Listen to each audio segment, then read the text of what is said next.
India का medical system जल्द ही collapse होने वाला है। 9 मार्च 2016 को इंडिया की पार्लियामेंट्री कमेटी ने ये ओपनली एक्सेप्ट किया। जी न्यूज में पब्लिश्ड एक रीसेंट स्टडी के हिसाब से इंडिया में बस गेस करो कितने परसेंटेज सर्जरीज फेक की जाती होगी। वेल, अ फ्रीकिंग 44% सर्जरीज फेक की जा रही है। मतलब almost half of the surgeries completely unwanted होती है, सिर्फ पैसे कमाने के मकसद से की जा रही है। इसी रिपोर्ट ने इन सर्जरीज को बाइफर्केट करके भी बताया था कि कौन सी सर्जरियां हैं। इंडिया में होने वाले 55% heart surgeries, 48% uterus surgeries, 47% cancer surgeries, 48% knee replacement surgeries, 45% C section surgeries completely unnecessarily हो रहे हैं, सिर्फ पैसे ऐंठने के मकसद से।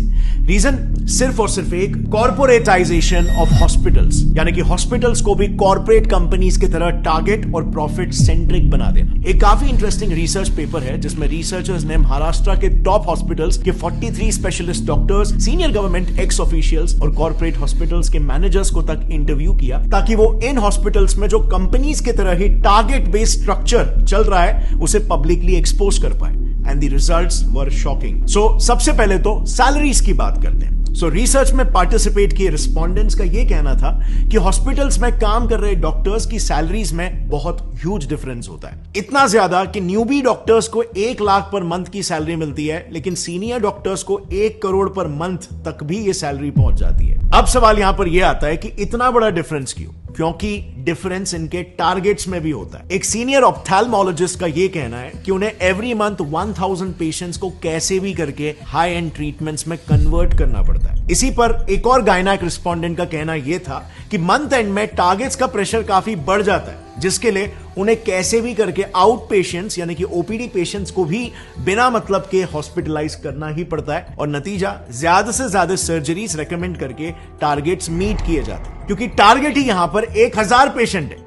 अब आप खुद ही सोचो, हर हॉस्पिटल में, हर डिपार्टमेंट, जैसे ऑप्थेल्मोलॉजी में ही ले लो, उसमें मिनिमम 5 से 6 डॉक्टर्स होते हैं और सबको सिमिलर टारगेट्स दिए जाते हैं। तो just imagine hospitals profit and our loss. And by the way, these targets are taken very seriously. उसी रिसर्च में कई सारे सीनियर डॉक्टर्स का यह कहना था कि अगर कोई डॉक्टर अपने टारगेट्स को लगातार 2 महीनों तक मिस करता है तो बिल्कुल कॉर्पोरेट्स जैसा ही उसको वर्बल वार्निंग मिल जाएगी या फिर एक मेमो दिया जाएगा, और उसके बाद भी अगर टारगेट्स मीट नहीं होते तो of course tata bye bye. So आप यहां पर देख सकते हो हॉस्पिटल इंडस्ट्री कैसे एक सर्विस इंडस्ट्री होनी चाहिए, जिसमें कस्टमर, पेशेंट टॉप प्रायोरिटी होना चाहिए, बट यहां पे प्रॉफिट टॉप प्रायोरिटी हो जा रहा है। और bye the way, in targets का ट्रैक भी हॉस्पिटल हायर्ड मैनेजमेंट प्रोफेशनल्स यानी कि एमबीएस, जो कि बड़े बड़े एमएनसीज में ऑपरेटिंग ऑफिसर्स, एग्जीक्यूटिव, सुपरवाइजर्स ऐसे काम करते हैं। ये लोग बकायदा डॉक्टर्स के इन टारगेट्स का ट्रैक रखते हैं, एंड ऑफ कोर्स यहां पर डॉक्टर्स भी उतने ही डेडिकेशन के साथ ये टारगेट्स को पूरा करते हैं, क्योंकि जैसे हमने देखा उनकी सैलरी बहुत ही हाई होती है। लेकिन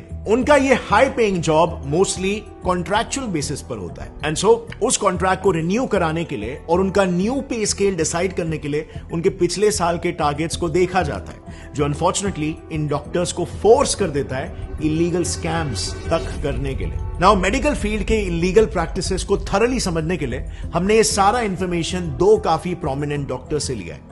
पहला है Padma Bhushan and Padma Vibhushan awardee doctor BM Hegde, जो उन्होंने एक आर्टिकल लिखा था, उस आर्टिकल का रेफरेंस है। और दूसरा रेफरेंस हमने लिया है एक बुक से called dissenting diagnosis by doctor Arun Gadre and doctor Abhay Shukla. लेकिन काफी ढूंढने के बावजूद भी हमें यह बुक ऐसे पब्लिकली अवेलेबल नहीं मिली, लेकिन हमें बिजनेस इनसाइडर का एक आर्टिकल मिल गया जिसमें उस बुक के कुछ मेन एक्सर्प्ट्स अवेलेबल है। Starting with the first scam, जो इतना घिनौना है कि इंसानियत भी काइंड ऑफ शर्मा जाए। Keeping dead patients alive.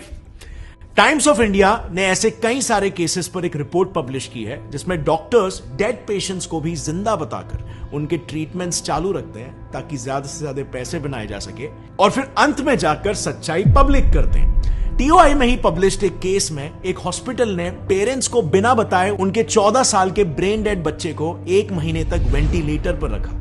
1 महीने तक जो बच्चा मर चुका था उसे जिंदा बताया गया और वेंटिलेटर पर रखा, खर्चा जनरेट किया, एंड बाद में हॉस्पिटल गिल्टी प्रूव भी हुआ, एंड उनकी फैमिली को 5 लाख रुपए कॉम्पेंसेशन के लिए दिए। अब 5 लाख रुपए मॉनेटरी कॉम्पेंसेशन तो हॉस्पिटल को देने पड़े, बट ये आप और मैं भी जानते हैं कि उस वक्त पेरेंट्स ने जब ये बात सुनी होगी, जब ये सच्चाई उन्हें पता चली होगी, तो उन पर क्या बीती होगी।